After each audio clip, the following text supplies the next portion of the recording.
అండి ఇవాళ స్మాకింగ్ నేర్చుకుందాము. దానికి కావాల్సిన క్లాత్, కత్తిరి, టేపు, పెన్సిల్, దారము, సూది, స్కేల్ అండి. ఇప్పుడు మనం ఇలా స్క్వేర్గా గీసుకోవాలి. ఈ వెడల్పు నేను 18.5 పెట్టాను, ఈ పొడుగు 14.5 తీసుకుని ఇక్కడి నుంచి 1 ఇంచ్ వదిలేసాలి.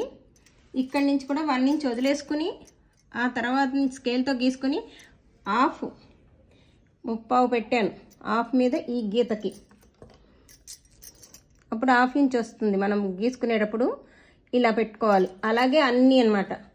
ఇగో చూసారా, ఇలా దీనికి ఈ గీతకి అన్నమాట. అలాగే ఇక్కడ కూడా గీసుకోవాలి. అప్పుడు ఈ గడిలో ఈ గడికి ఇక్కడి నుంచి ఇది ఈ 2 గళ్ళు వదిలేయాలి. మళ్ళీ ఇలా మళ్ళీ కింద గడికి వచ్చేటప్పటికి ఈ 2 గళ్ళు వదిలేసి ఇటు నుంచి ఇటు ఇలా గీసుకోవాలండి. ఇప్పుడు మళ్ళీ గీసి చూపిస్తాను చూడండి. ఇప్పుడు ఇది ఉంది కదా, ఈ గడి 2 గళ్ళు వదిలేయాలి. ఈ ఇక్కడి నుంచి ఈ మూల నుంచి ఈ మూలకి, ఈ మూల నుంచి ఈ మూలకి, మళ్ళీ ఈ 2 గళ్ళు వదిలేయాలి.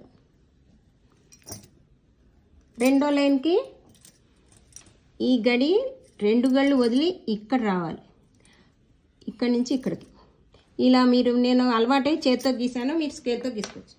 ఇగోండి ఇలాగా ఈ చిన్నగా ఈ కార్నర్ నుంచి ఈ కార్నర్కి, మళ్ళీ ఈ కార్నర్ నుంచి ఈ కార్నర్కి ఇలా చిన్నగా మనం ఫాల్స్ కుట్టుకుంటాం కదా, అలా చిన్నగా తీసుకుని ఈ 3 జాయింట్ చేసేసి ఇక్కడ 3 వేసేసుకోవాలి.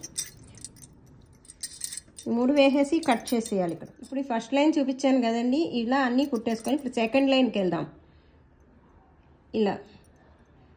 ఇలా కొంచెం తీసుకోవటం, ఇక్కడ కూడా ఇలా తీసుకొని ఈ 3 నెమ్మదిగా, దారం ఎక్కువ తీసుకోకుండా తీసుకుంటే త్వరగా అయిపోతుంది.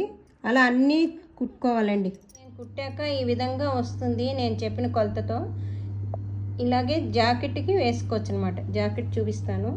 ఇదిగోండి, జాకెట్కి ఈ విధంగా వెనకాల వేసుకోవచ్చు. స్మాకింగ్ అంటే ఇలా ఉంటుంది. లైక్ చేయండి, షేర్ చేయండి, సబ్స్క్రైబ్ చేయండి. Thank you.